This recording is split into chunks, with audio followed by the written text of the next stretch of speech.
Welcome. Today, we will be learning about Ben Rich. Someone anybody interested in the truth should know about. So join me as we learn about one of the most storied careers in aviation history. Let's go.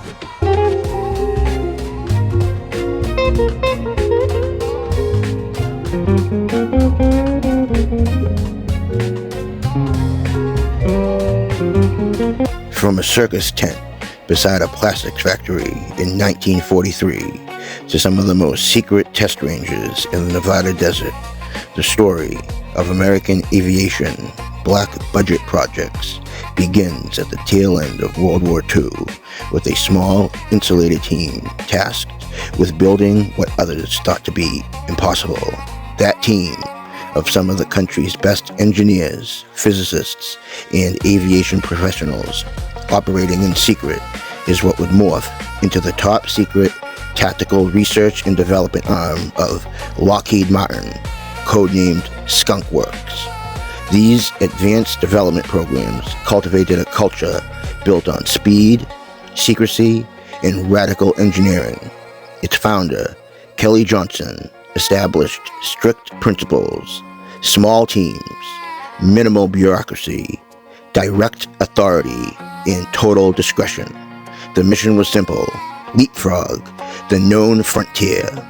When Johnson retired in 1975, leadership passed to a methodical radar physicist named Ben Rich. Rich was less flamboyant, but deeply technical. He understood that future air superiority would not depend solely on speed or altitude. It would depend on visibility. Under his direction, stealth transitioned from academic theory into operational dominance. The list of planes developed during Rich's tenure at Skunk Works has a lineage that reads like a timeline of aerospace breakthroughs. The U-2, aka the Dragon Lady, a high-altitude reconnaissance aircraft equipped with the most advanced photographic, high-resolution imaging, and mapping equipment, became our nation's most secret intelligence-gathering tool that has served the U.S. Air Force and CIA for over 70 years. It proved that flying beyond the reach of interceptors could shift global power during the Cold War. The titanium-bodied A-12 Oxcart and its successor, the SR-71 Blackbird, were Mach III strategic reconnaissance aircraft developed in the 1960s, renowned as the world's fastest and highest-flying operational jet. It operated at speeds exceeding 2,193 miles per hour and at altitudes of over 85,000 feet, featuring advanced titanium construction and a crew of two. It pushed what was possible in advanced aviation and reconnaissance to the edge of space. In the early 1970s, under the moniker the Have Blue, Skunk Works engineers used different mathematical theories to study the reflection of electromagnetic waves.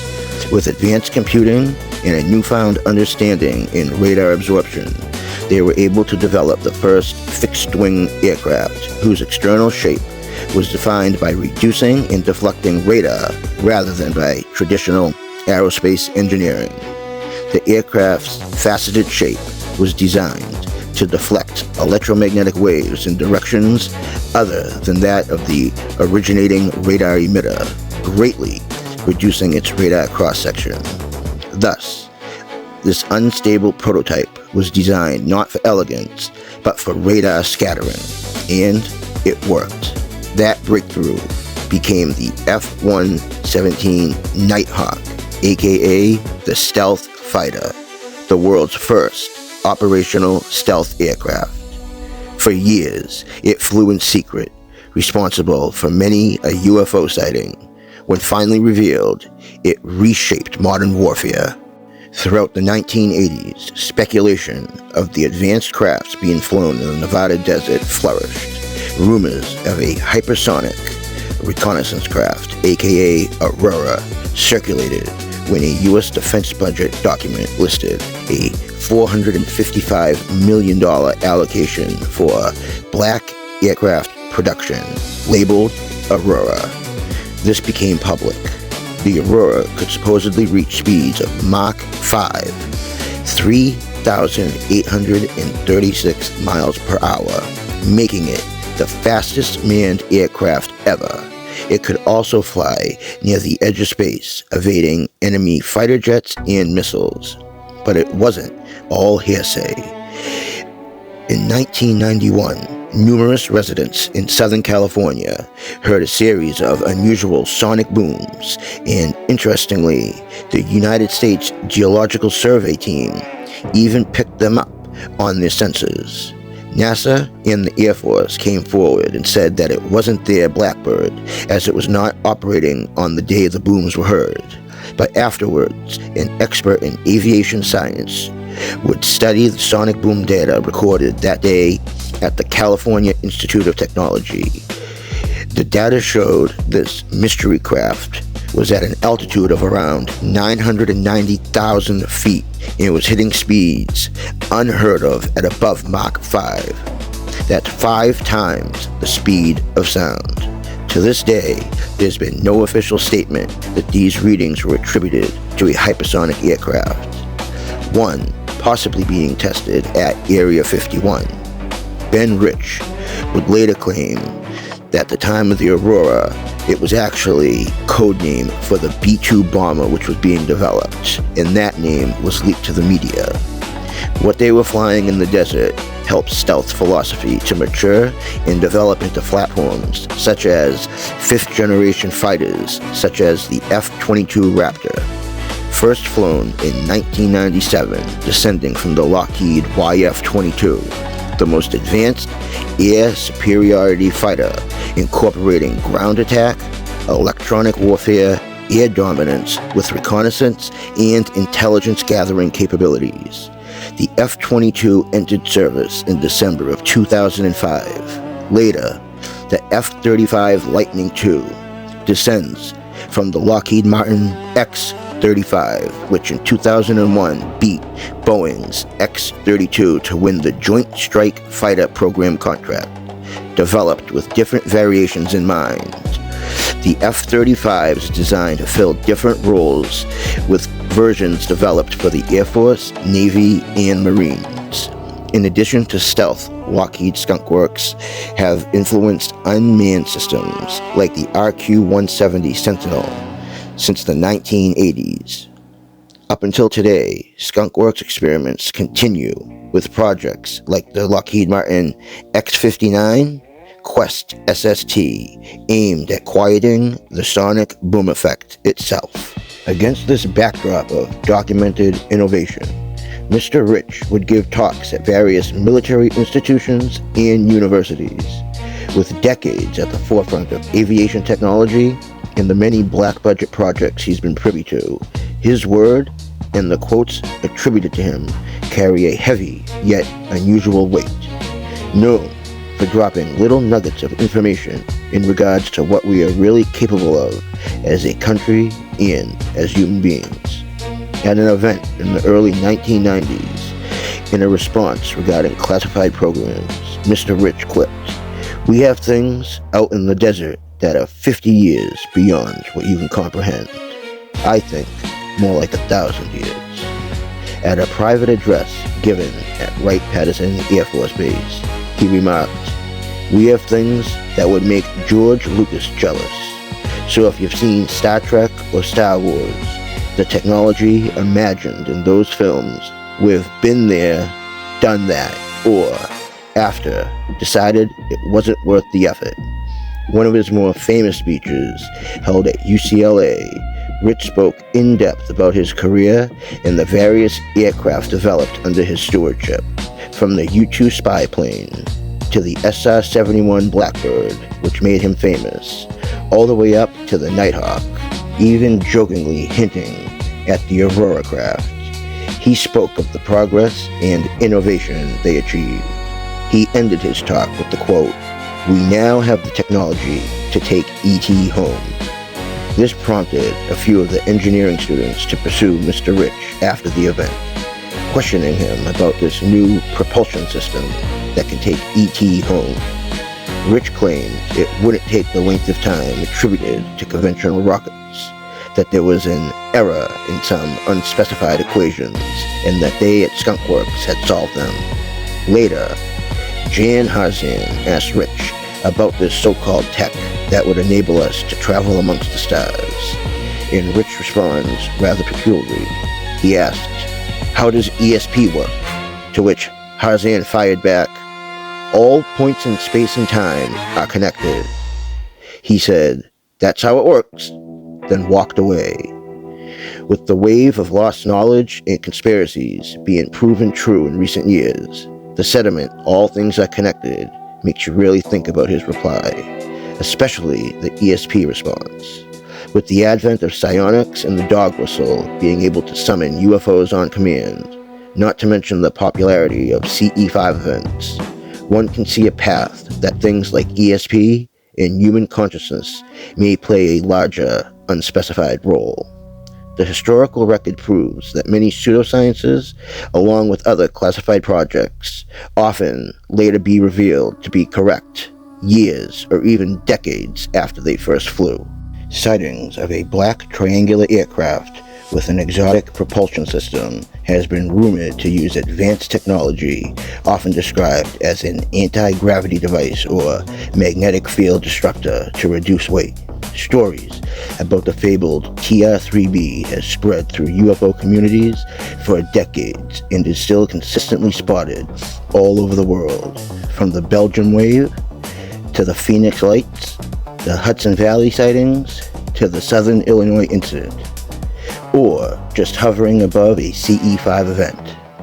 They have been recorded off-world too, like cruising past the moon, casting a triangular shadow on the lunar surface, or on a live space station feed until it suddenly cuts out. Even over active war zones, the TR-3B is one of the most cited deep black aircraft. Gary McKinnon, after hacking into NASA in the early 2000s, exposed more so-called extreme claims, describing an active and covert space fleet named Solar Warden. A modern layer backing these claims from the 80s and 90s was added in April 2025, when former White House science advisor Michael Kratzios stated that American technologies now permit us to manipulate time and space, to annihilate distance and accelerate growth. The language was rhetorical, referring to communications, advanced computation, and space technologies. Yet the phrasing echoed the bold tone attributed to Rich decades earlier, reinforcing the narrative that American innovation continually collapses what was once seen to be impossible. Then in 2017, an article in the New York Times about UAPs, unidentified aerial phenomenon, captured the country's attention. During training missions off the U.S. East Coast, Navy pilots from the USS Theodore Roosevelt reported frequent encounters with a specific type of UAP. Witnesses described a dark gray or black cube encased inside a clear, translucent sphere, with the cube's corners appearing to touch the inner surface of the sphere and a faint glow coming from the top of the cube.